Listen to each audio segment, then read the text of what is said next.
Alright guys, j'espère que vous allez bien.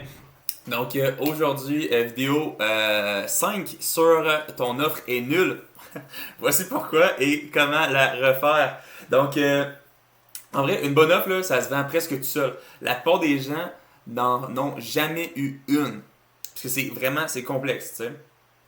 Pas parce qu'ils manquent de talent pour vendre, parce qu'ils ont sauté l'étape d'avant. Celle où tu découvres c'est quoi exactement que ton client achète vraiment. Et je te garantis que c'est pas ce que tu penses. Donc, on va voir ça ensemble. Donc, comme vous voyez ici, donc on est rendu à l'épisode 19.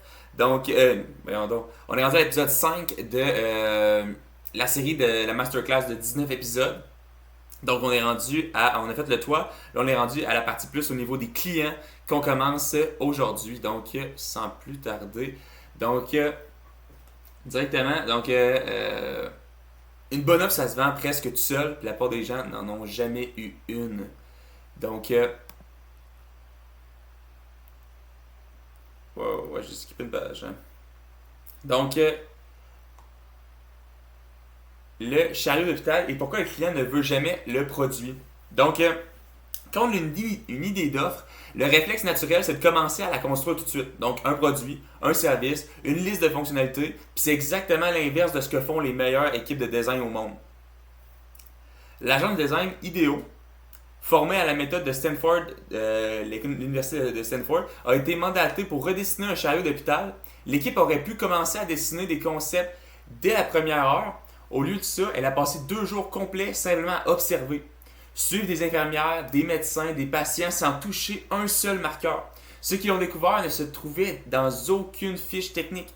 Le vrai problème n'était pas le design du chariot, c'était la façon dont le personnel communiquait autour du lit du patient pendant les transferts. L'empathie, comprendre la vraie expérience vécue, doit procéder à la solution, pas la suivre.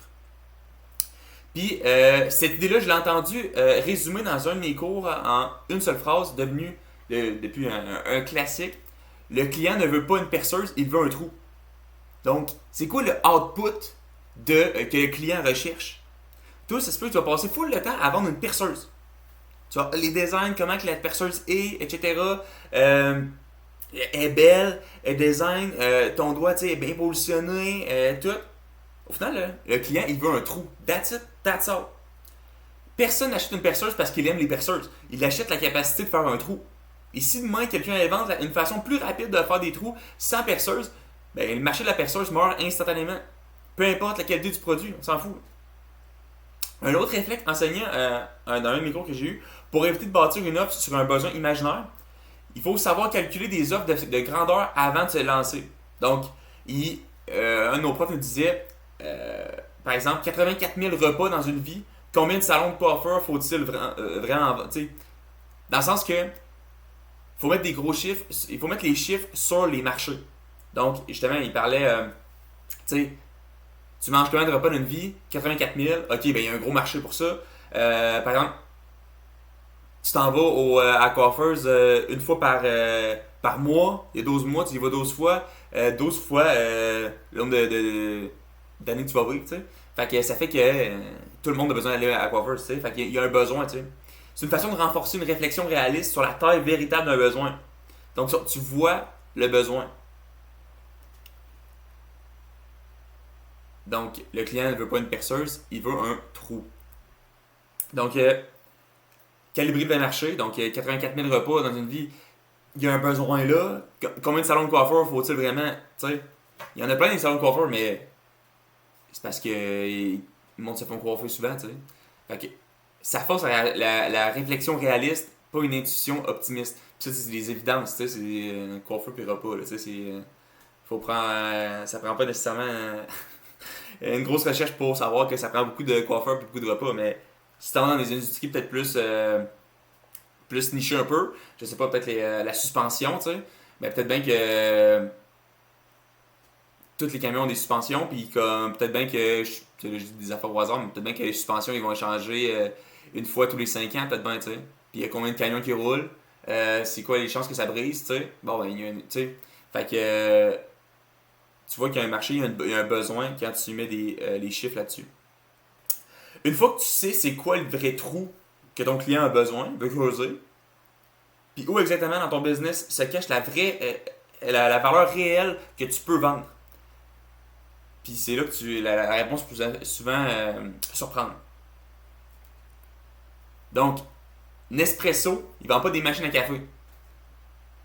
Donc, Alexander Osterwalder, c'est le créateur du business model Canva, propose un outil pour cartographier systématiquement tous les rouages d'un modèle d'affaires. La proposition de valeur, les segments de clients, les flux de revenus, la structure des coûts sur une seule page. Puis, on va voir comment Nespresso il l'a utilisé. Donc, Nespresso détenait cette technologie d'extraction de café dès 1976.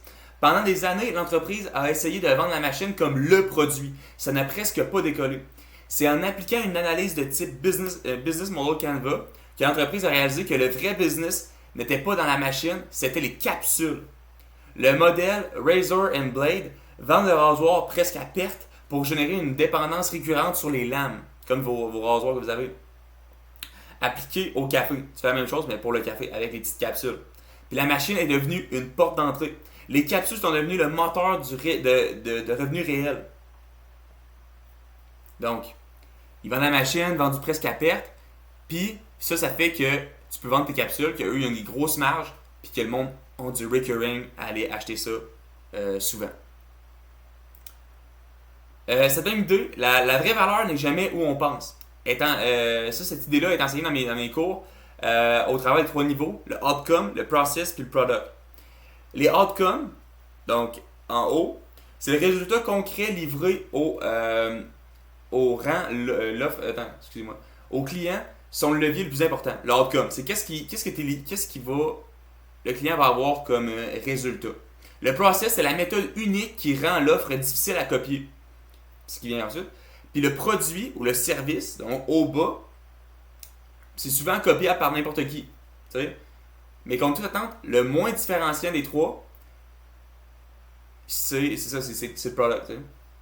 Puis la majorité des entrepreneurs investissent pourtant l'essentiel de leur énergie dans le produit, puis exactement la couche la moins stratégique. Une fois que tu sais où se trouve vraiment ta valeur, donc comment tu la communiques pour qu'elle reste collée dans la tête de quelqu'un, après une seule conversation. Donc c'est là que quand tu sais c'est qu'est-ce qui hook le plus dans ton offre, ben après ta communication, tu vas la faire à propos de ça. Donc la phrase qui donc on va parler de Made to Stick. Donc Chip and Dan Heath dans Made to Stick, le livre, étudie pourquoi certaines idées s'accrochent dans la mémoire collective et d'autres disparaissent instantanément. Un des principes les plus puissants qu'il identifie, c'est la simplicité radicale. C'est pas simple, comme dans dépouiller, c'est simple comme dans une seule idée centrale qui contient tout le reste. Puis, leur exemple classique, c'est le Southwest Airlines. Il aurait pu se positionner comme le meilleur service, les meilleurs horaires, le meilleur confort. Au lieu de ça, l'entreprise s'est présumée en une seule phrase. La compagnie aérienne à bas prix. Cette phrase unique est devenue un filtre de décision pour absolument tout. Chaque semaine, des dizaines de décisions internes, devrait-on offrir des repas chauds, un siège plus large, se réglaient automatiquement en se demandant est-ce que ça nous garde la compagnie à bas prix. Une phrase, des centaines de décisions résolues d'avance. Hyper simple. Hein? Tu prends toutes les décisions pour que ça soit le moins cher possible. Puis, le même principe, on l'a vu pendant un cours. Une entreprise nommée Porsche. Vous savez c'est quoi Porsche? Porsche, qui achète exactement les mêmes produits que ses compétiteurs, dans les mêmes usines, des moteurs, tout ça, réussit pourtant à maintenir des marges nettement supérieures. Puis la différence ne vient pas du produit, ni du prix. Elle vient du statement de la marque. Puis dans mes cours, il disait, tu sais, les gens, ils achètent pas une Porsche pour conduire. Là. Ils achètent pour le statement de Porsche. C'est pas pour aller juste du point A au point B, c'est le statement. C'est une marque forte, condensée en une promesse claire, devient elle-même une partie de ce qui est vendu. Donc, aussitôt que tu achètes une Porsche, tu as l'image de quelqu'un qui a une Porsche, puis c'est ça que le monde achète. Il n'achète pas le véhicule de A à Z. Il n'achète pas le véhicule pour le moteur, telle affaire, puis qualité.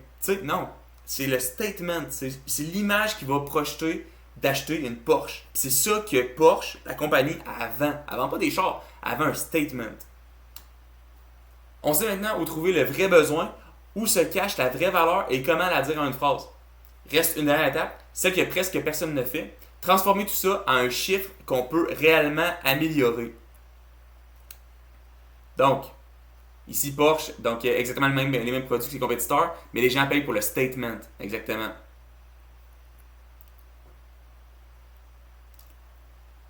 Jérémy Bentham, c'est un philosophe utilitariste du 18e siècle, a proposé une idée radicale pour son époque. Le bien et le mal pourraient, en théorie, se calculer, en mesurant le plaisir et la douleur produits par une action. L'idée a été critiquée pendant 2 siècles pour sa froideur, mais appliquée non pas à la morale, mais à la conception d'une offre commerciale. Cette logique devient extrêmement puissante. Donc, donc reste à la mesurer avec un chiffre, pas une intuition. Donc, le bien et le mal, ça se calcule. On va voir Alex Hormozy. Donc, probablement vous connaissez Alex Hormozy dans 100 Million Offer. Il formalise exactement cette logique utilitariste en une équation de valeur perçue.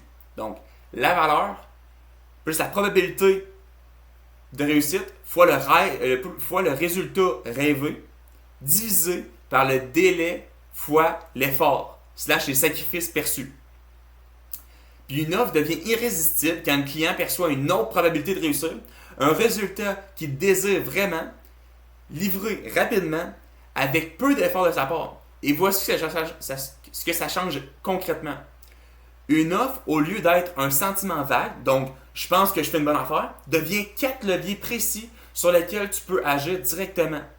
Tu peux augmenter la probabilité perçue, donc des témoignages, des garanties. Tu peux clarifier le résultat rêvé, donc le trou, pas la perceuse, le trou, la problématique. Qu'est-ce qui est rêvé? Il rêve d'avoir un trou, par exemple si tu as une perceuse. Check-moi le trou, comment il est beau le trou, puis il est parfait, puis la profondeur, puis la précision, tu n'as rien brisé autour. Parfait, tu sais. Puis tu peux résoudre le délai perçu, donc le temps que ça va prendre pour avoir le résultat. Puis tu peux réduire l'effort demandé. Donc peut-être mettre plus de choses à proximité des clients pour que l'effort qu'ils vont mettre soit plus facile. Peut-être qu'ils vont être plus accompagnés. Parce que le vrai résultat rêvé, c'est pas le produit, c'est la valeur cachée ailleurs que dans ce qu'on voit. Une promesse simple qui augmente la probabilité perçue de réussite. Et un outil pour mesurer et améliorer chacun de ces éléments au lieu de deviner. 4 pièces, une seule équation, puis c'est elle-ci, de Alex Hormozy. Une bonne offre, donc, n'est jamais le fruit du hasard et du talent inné de vente. C'est le résultat d'un processus en 4 étapes, chacune mesurable. Donc, avant de travailler ta technique de vente, retourne à la source. Est-ce que tu vends vraiment le résultat que ton client désire ou juste le produit que tu as construit? La différence entre les deux, c'est la différence entre une offre qui se vend presque tout seul puis une offre qui demande la persuasion constante. Puis, pour tous ceux qui ont fait déjà de la vente, avoir une offre qui est pas qui ne fit pas parfaitement avec le besoin et le désir du client, que tu dois le persuader, tu dois avoir une job de persuasion, c'est beaucoup plus tough à vendre. Alors que quand tu as vraiment quelque chose qui est fait pour une problématique, puis ta règle, ça se vend quasiment tout seul. Donc, augmenter la probabilité perçue, des témoignages, la garantie, clarifier les résultats rêvés, donc le trou, la perceuse, pas la perceuse, puis résoudre le délai perçu. Donc, jamais le fruit du hasard du talent. Une offre se calcule, elle ne se devine pas. Sinon, tu vas passer ton temps à devoir persuader le monde. Donc, cette semaine, score ton offre sur 10, 4 fois. Donc, note honnêtement les 4 variables. Donc, la probabilité de réussite, le résultat, le délai et l'effort du client. Puis le score le plus faible, c'est ton prochain projet. Tu vas voir ton bottleneck. C'est quoi ton bottleneck? Dans tes 4 variables, qu'est-ce qui accroche le plus? Puis tu vas travailler là-dessus, puis ça va être ça ta cible. Donc, c'est tout pour cet épisode-là. Donc, on se voit à la prochaine. Ciao, guys!